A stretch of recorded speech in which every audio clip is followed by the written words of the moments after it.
Hello বন্ধুরা, কেমন আছো তোমরা? ভালো আছো? ভালো থেকো। আজকে আমি খুব তাড়াতাড়ি চটজলদি ঘরে কি করে পোলাও বানানো যায় তারই রেসিপি আমি তোমাদের দেখাচ্ছি। চলো দেখাই কি করে বানাই। হ্যালো বন্ধুরা, এখানে আমি খুব চটজলদি ঘরে পোলাও কিভাবে বানায় তার জন্য আমি কি কি নিয়েছি দেখাচ্ছি। এখানে আমি গোবিন্দভোগ চাল নিয়েছি। চালটা আমি ভালো করে ধুয়ে 15-20 মিনিট ঢেকে রেখেছিলাম। আর এখানে নিয়েছি তেজপাতা, গোটা গরম মশলা একটু ছেঁচে নিয়েছি। এখানে চিনি বাদাম আছে, কাজু বাদাম আছে, এখানে 2 রকমের কিশমিশ আছে, আর এখানে চিনি নিয়ে গুড় নিয়েছি, আর এখানে কাজু নিয়েছি একটু ফ্রাই করে দেব, আর এখানে রান্না করার জন্য ঘি নিয়েছি। ব্যাস, এখানে আমি পোলাওয়ের জন্য একটা কুকার বসিয়ে দিয়েছি। এখানে আমি সামান্য ঘি দিয়ে দিচ্ছি।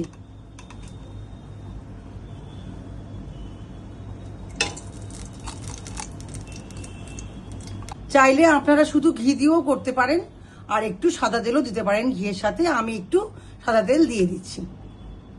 আমি এখানে গোটা গরম মশলা দিয়ে দিচ্ছি, মানে একটু ছেঁচে নিয়েছি আর কি।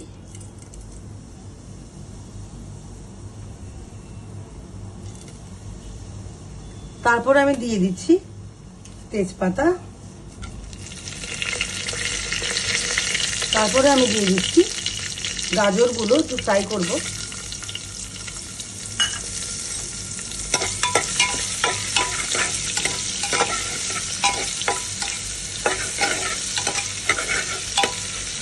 একটু গাজরের মধ্যে নুন দেব,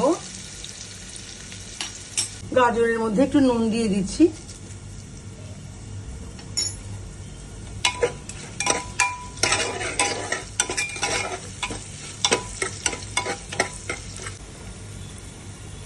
এখানে গাজরগুলো মোটামুটি ভাজা হয়ে গেছে। আমি এখানে কাজু বাদাম আর চিনে বাদামগুলো ছেড়ে দিচ্ছি, একটু ফ্রাই করে রেখেছিলাম।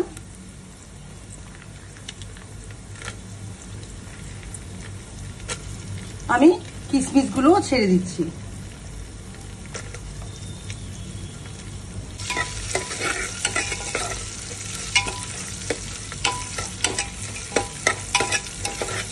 বেশি ফ্রাই করব না। এবারে আমি গোবিন্দভোগ চালটা ছেড়ে দিচ্ছি। এখানে আমি 1 কিলোর একটু বেশি চাল নিয়েছি। এখানে আমি চালগুলো ছেড়ে দিচ্ছি।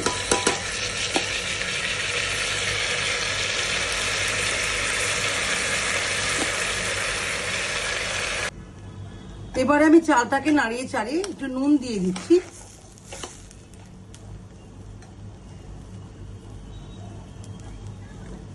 আবার একটু নাড়িয়ে দিচ্ছি।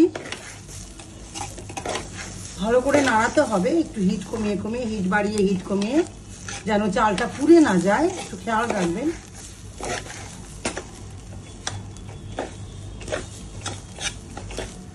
খুব নাড়াতে থাকবেন,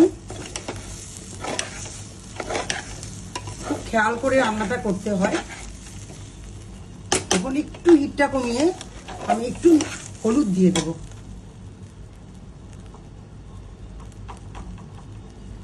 আমি অল্প পরিমাণ হলুদ দিচ্ছি। আবার একটু হিটটা বাড়িয়ে নাড়িয়ে চাড়িয়ে নিচ্ছি। খুব খেয়াল করবেন যেন পুড়ে না যায় চালটা।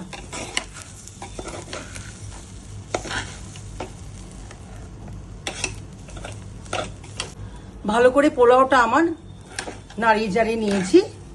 এবারে দেখুন কালারটা কি সুন্দর এসছে। এবারে চালটা একটু টুকটুক করে ফুটে উঠছে, এরকম দেখবেন, আপনার শব্দ শোনা যাবে। এই চালটাকে খুব ভালো করে ফ্রাই করে নিয়েছি,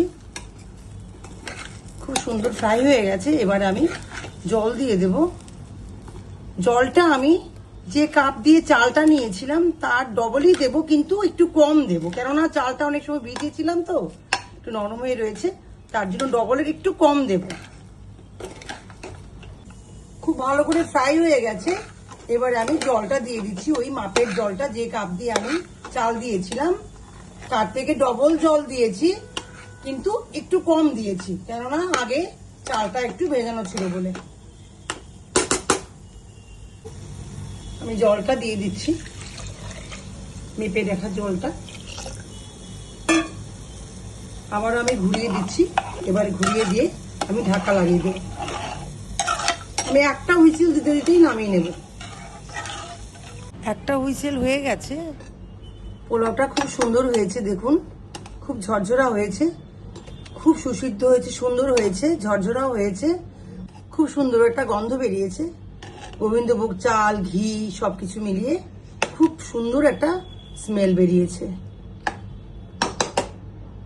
আমি একটু পোলাও নিচ্ছি, আপনাদেরকে খেয়ে দেখাচ্ছি।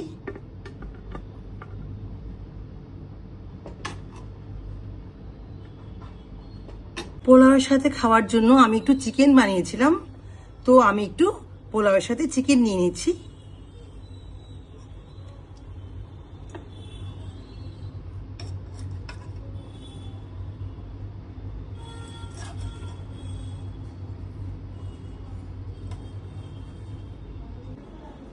আমি এখন একটু পোলাও আর একটু পোলাওয়ের সাথে একটু চিকেন খেয়ে দেখছি কেমন হয়েছে।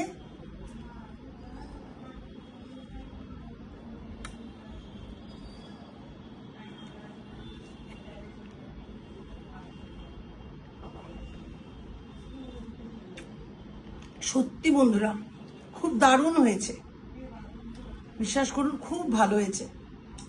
আপনারাও আমি যেভাবে বানালাম ঘরে খুব চটজলদি কুকারে পোলাও বানাবেন, দেখবেন খুব ভালো লাগবে খেতে। আমার ভিডিওসগুলো যদি আপনাদের ভালো লাগে তাহলে আমার চ্যানেলটাকে আপনারা সাবস্ক্রাইব করে দেবেন। আর আমার এই রেসিপি যদি ভালো লাগে তাহলে রেসিপিটা শেয়ার এবং লাইক করে দেবেন। Thank you.